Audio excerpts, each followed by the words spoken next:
Bah oui, tu veux faire l'intro avec moi. Et salut à tous, c'est Mister Nouton, et aujourd'hui je vais vous parler de ce petit monstre.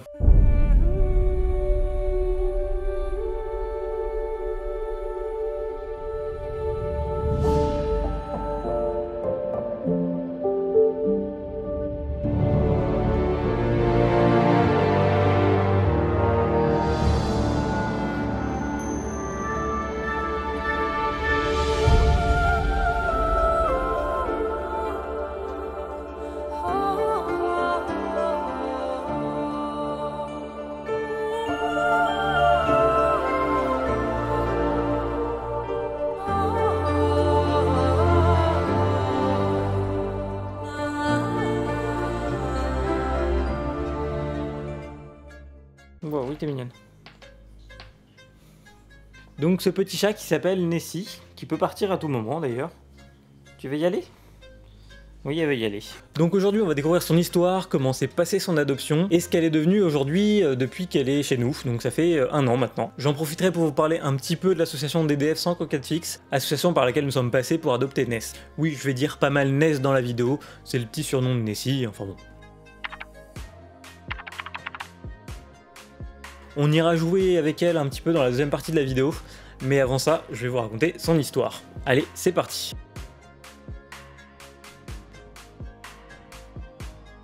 C'est en été 2019 qu'un homme, comme chaque jour, sorti de chez lui, alla chercher sa voiture qu'il avait garée dehors. Jusque-là, rien d'anormal. C'est au moment de rentrer dans sa voiture, et plus précisément au moment de mettre le contact et de démarrer le moteur, qu'il entendit un miaulement. Le miaulement, c'était Ness. Donc il a forcément coupé le moteur, il a fait le tour de sa voiture, il a certainement ouvert le capot à ce moment-là, et devait certainement entendre encore des petits miaulements.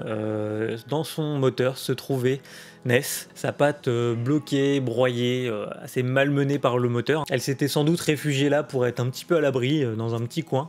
Donc j'en ai déjà entendu parler, des chats qui se réfugient dans les moteurs. Et à ce moment-là, que faire? Donc à votre place, vous, qu'est-ce que vous pouvez faire si jamais ça vous arrive un jour? Et le premier conseil que j'aurais à vous donner, c'est de contacter un vétérinaire, donc d'amener ce chat à un vétérinaire. Le vétérinaire saura quoi faire et l'emmènera peut-être vers une association. Donc là, comme ça a été le cas avec Nessie et DDF sans croquette fixe. Ness a donc été pris en charge par l'association. Par chance, sa patte n'a pas besoin d'être amputée, ni même d'avoir besoin de plâtre en fait.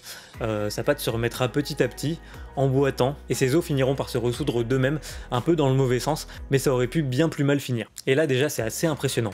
Imaginez, je vous casse le bras. Oui, déjà, je suis pas très sympa. Mais combien de temps il va vous falloir pour vous en remettre? Et un petit moment quand même, je pense. Et là, on assiste à une grande différence entre les humains et les animaux en général. À peine quelques jours plus tard, elle a déjà réussi à se servir de sa papate, donc cette nouvelle papate, avec ses os un petit peu inversés, un petit peu à l'envers. Elles se remettent bien vite, ces petites boules de poils quand même. Bon, on a appris qu'elle avait un autre souci également, je vous en parlerai en fin de vidéo. C'est donc au tour de l'association de la prendre en charge dans une de ces familles d'accueil disponibles. Pour résumer, une famille d'accueil, ça permet de remettre des chats sur pattes, d'identifier un peu leur caractère et de s'occuper d'eux le temps qu'on leur trouve un adoptant. C'est donc à travers DDF que nous avons appris la prise en charge de Nessie, que l'association avait à l'époque appelé Salazie, et nous cherchions du coup à ce moment-là un chat pour tenir compagnie à Nookie. Oui, pour ceux qui ne savent pas, Nookie c'est notre premier chat. C'est un chat ataxique, ça veut dire qu'elle a un problème neurologique. Elle sera donc moins agile, moins rapide qu'un chat entre guillemets normal. J'avais fait d'ailleurs une vidéo ASMR de Nookie, je vous la remets là et je vous la mets en description. Pour résumer, Nookie s'ennuyait beaucoup lorsque nous n'étions pas chez nous. On pouvait voir sur les caméras de l'appartement qu'elle ne bougeait pas beaucoup en fait quand nous n'étions pas là et ne faisait que nous attendre. C'est pour toutes ces raisons vis-à-vis de Nookie que nous avons opté pour un chat handicapé, pour ne pas avoir un décalage trop important entre Nookie et un autre chat. Nous sommes donc allés la voir pour voir un petit peu son caractère et comment ça se passait avec nous. Super mignonne, elle était au départ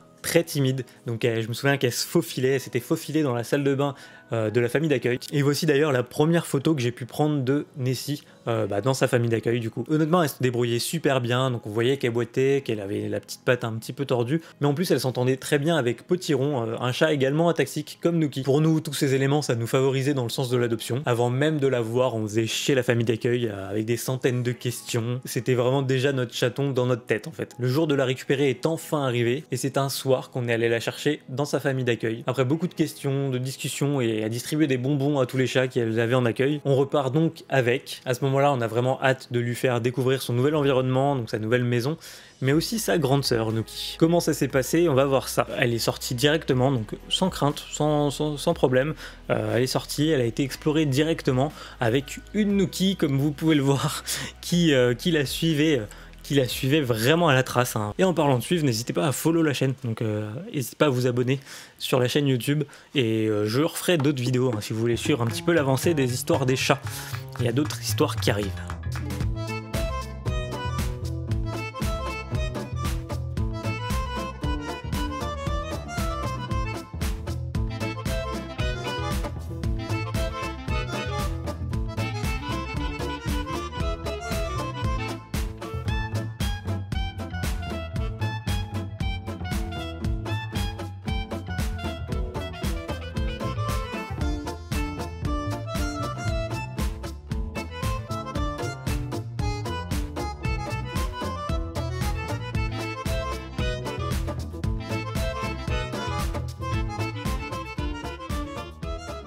Bon, après une très longue soirée à prendre des photos, des vidéos, s'occuper de ce petit chaton qui venait d'arriver, donc de Ness, à lui donner mon peignoir aussi dans la salle de bain, parce que bah, elle s'est réfugiée, bah, comme dans sa famille d'accueil, dans la salle de bain, donc vraiment sous mon peignoir pour essayer d'être un peu tranquille. Et en même temps, elle aimait bien me jouer un petit peu comme ça avec la ceinture, pouvoir la bousculer, était super mignonne. Il est temps de se coucher, très petite nuit, couché 6 h du matin, réveillé à l'aube par des petits miaulements. Et quand je dis des petits miaulements, je dis une série de miaulements. Du coup, on s'inquiète et on se demande ce qui se passe en fait. Donc on va donc la chercher rapidement, mais pas de Ness. On trouve Nouche, pas de souci, mais Ness reste introuvable. Les miaulements continuent, on comprend pas trop. Nessie est introuvable mais continue de miauler. Très bizarre. À ce moment-là, on sait vraiment pas quoi faire, on sait pas où elle est, on cherche vraiment partout dans l'appartement. Et après un petit moment à chercher, on arrive à un petit peu localiser d'où vient le miaulement, on se regarde et on se dit mais le mur il miaule. Si, je t'assure, le mur il miaule. Les miaulements venaient du mur.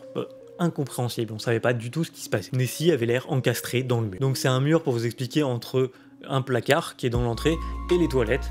Et donc en cherchant bien, on arrive à trouver sa porte d'entrée. Un petit trou dans les toilettes en dessous des canalisations de 5 cm de diamètre à peu près. On n'en revenait pas, elle a réussi à se faufiler à travers ce tout petit trou, donc vraiment un tout petit trou. Bon, après elle était minuscule, mais quand même, on s'y attendait vraiment pas et on savait même pas qu'il y avait un trou à cet endroit-là de toute façon. Donc maintenant, si vous souhaitez savoir comment enlever un chat d'un mur, et bah m'écoutez pas, hein, parce que ça dépend du mur en fait. Mais si vous voulez savoir ce que nous on a fait, et bah restez, c'est maintenant. Heureusement, j'ai une bonne mémoire sur ce coup-là. Parce que je me souvenais que dans ce placard, donc qui était ce jour-là plein, donc plein d'outils, plein d'éléments, plein de choses rangées, je me souvenais qu'il y avait une trappe au fond de ce placard. Donc après avoir vidé entièrement le placard, donc tout le placard, avoir dévissé la trappe, hein, parce qu'il y avait des vis sur cette trappe, on ouvre la trappe et là, une petite Ness posée sur ses fesses, tranquillement. Pas inquiète pour un sou, hein, pas inquiète du tout. Donc bravo Ness, dès le premier jour, son caractère nous fait rire, nous fascine et nous fait vivre une belle frayeur quand même. Et en parlant de son caractère, on va la retrouver maintenant pour vous expliquer ce qu'elle est devenue aujourd'hui, maintenant que ça fait 1 an qu'elle est chez nous.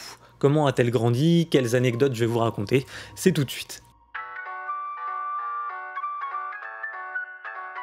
Donc oui, Ness est un chat hyper doux, certainement le chat le plus doux du monde, jamais, je dis bien jamais, elle ne va mettre les griffes en vous marchant dessus par exemple, elle n'ose même pas manger dans notre main, et si vraiment il y a un truc qui l'intrigue beaucoup et qu'elle a envie de goûter, et bah elle va se mettre à lécher vraiment tellement doucement que c'est le seul chat que je connaisse qui a une langue douce. Donc en fait, elle fait tellement attention que l'aspect rugueux de sa langue, bah elle le sent même pas en fait sur ta peau, c'est assez dingue. Vous expliquer une autre anecdote. Voilà, j'ai une petite balle et en fait Ness a l'habitude de ramener la balle, donc elle a appris toute seule, on n'a rien eu à faire, elle la ramène, elle la pose au sol quand on lui tend la main pour la ramener et tout ça toute seule, elle a tout fait toute seule, on n'a jamais essayé de lui apprendre quoi que ce soit. Donc on va faire un petit test, on va lui envoyer la balle.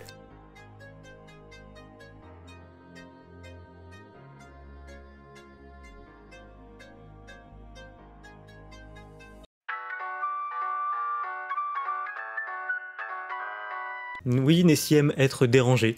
C'est très bizarre dit comme ça, mais si vous la voyez posée dans un coin, donc nous de temps en temps on la voit posée endormie dans un coin, même en train de dormir, hein, et bah du coup ça ne la dérange pas qu'on vienne la réveiller, lui faire des gratouilles et tout, elle kiffe, elle va se mettre même à ronronner. Donc c'est vraiment un truc de dingue. Les premières fois qu'on a vu ça, honnêtement on était là en mode mais t'es pas nette toi, t'es pas normal quoi, c'est bizarre. Ouais, donc elle kiffe qu'on la réveille aussi, donc pour faire des gratouilles, des câlins, ça y a pas de souci. Du coup on va renommer l'expression, ne jamais réveiller un chat qui dort, sauf Ness. Alors là, je vais pas vous montrer, mais oui, nous avons un chat souris. Elle est fan de fromage. Un jour, en faisant tomber un morceau de gruyère râpé par terre, elle s'est ruée dessus, elle a tout mangé aussi vite que l'éclair. Enfin, franchement, j'ai jamais vu manger aussi vite de ma vie. Donc voilà, on a un chat qui a mangé du fromage aussi rapidement que si c'était un morceau de viande. Donc voilà, là je peux vous montrer un truc trop mignon. C'est Ness qui a trouvé le meilleur matelas au monde pour elle. Donc c'est pas un panier de chat qu'on a acheté, c'est pas un arbre à chat comme là juste derrière, ça pourrait être le cas, hein, elle dort dedans, hein, mais non, l'endroit qu'elle a trouvé le plus intéressant pour dormir, c'est là, juste là, sur ce bureau. Donc c'est trop mignon. Donc voilà, mon bureau, je peux vous le montrer, hein, quand je suis pas en stream et que je suis pas en train de faire une vidéo, il y a assez de place, il y a quand même pas mal de place dessus. Sauf que bah du coup maintenant Ness a décidé d'y loger, donc elle va dormir dessus. Et du coup j'ai pas trop envie de la déranger parce qu'elle est trop mignonne aussi. Donc voilà, elle a pas trouvé d'autre meilleur endroit pour faire ses siestes que sur mon bureau. Donc oui, nous avons un chat drama queen, mais du coup pour vous expliquer cette anecdote, il faut que je vous introduise Plouf, le dernier arrivé. Certains connaissent déjà son histoire, pour les autres, n'hésitez pas à mettre en commentaire Plouf Plouf. Voilà, parfait, vous mettez Plouf Plouf en commentaire, et je ferai une vidéo Plouf. Voilà. Donc voilà, Plouf et Ness jouent souvent ensemble, hein. Du coup comme je vous avais expliqué, Nuki à Taxic, elle joue un petit peu moins que les autres, et Ness exagère de fou, c'est une vraie drama queen. À chaque fois que Plouf commence à jouer un petit peu avec Ness, Ness s'écroule sur le côté et commence à miauler, à feuler, à en faire des tonnes. C'est McFly et Carlito des chats. Donc du coup Plouf, bah lui il s'arrête directement, il s'arrête instantanément et il s'en va. Donc du coup déjà ça nous rassure, hein, parce que si vraiment il y a un souci entre les deux chats, bah on saura que Plouf, il la laissera tranquille. Mais la petite subtilité, ce qu'il faut savoir, c'est que Ness, quand Plouf s'en va, se relève et va le chercher à son tour.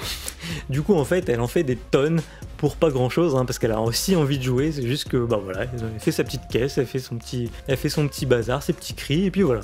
Je vous avais parlé d'un autre souci de Ness, du coup je vais vous en parler maintenant en fin de vidéo. Donc on avait remarqué que Ness avait un souci, qu'elle était pas très équilibrée. Donc pour expliquer, elle roule un peu des fesses, et aussi quand elle se frotte à nous pour des câlins ou quand on lui fait des petites caresses, elle va tomber très facilement sur le côté. On s'est demandé si c'était pas des séquelles dues à son problème de sa patte, hein, qui avait été broyée, ou si c'était un problème en rapport, hein, qui pouvait en découler. On est donc allé voir le vétérinaire, hein, pour savoir et faire un petit check veto. Le veto nous annonce que sa patte va beaucoup mieux, hein, que ça s'est ressoudé, donc pas forcément dans le bon sens comme je disais, mais bon, il y aura pas forcément de séquelles vis-à-vis de ça, et que le souci des pattes arrière n'a aucun rapport. Donc ça n'a rien à voir avec cette blessure qu'elle a eue étant tout chaton. Du coup on a été obligé de revenir plus tard, hein, de faire une radio de ses hanches à l'arrière, pour savoir un petit peu ce qu'il y avait. Bon, verdict, pas super nouvelle au final. Ness aurait en plus apparemment un problème génétique. Donc ses hanches en fait n'ont pas assez d'ancrage. Donc pour vous expliquer, normalement, voilà, on a les hanches qui sont comme ça, et là en fait on a l'ancrage de la patte.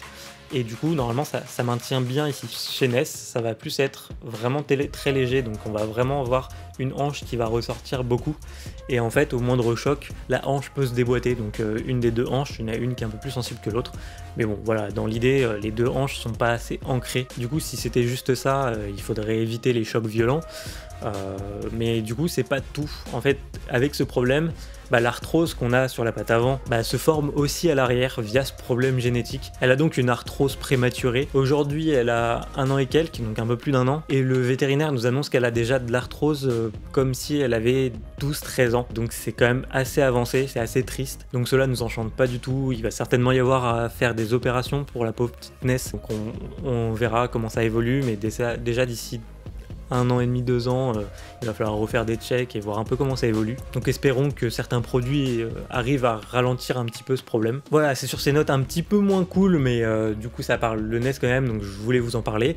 que je termine la vidéo. Donc si vous aimez la petite NES, on explose les likes de la vidéo. Et bien sûr, si vous voulez avoir la suite des histoires des chats et de l'association aussi, pourquoi pas faire une vidéo par rapport à l'association, et n'hésitez pas à me le demander en commentaire et à vous abonner à la chaîne pour suivre un petit peu ce qui va se passer. Moi je vous dis à très bientôt, miaou à tous.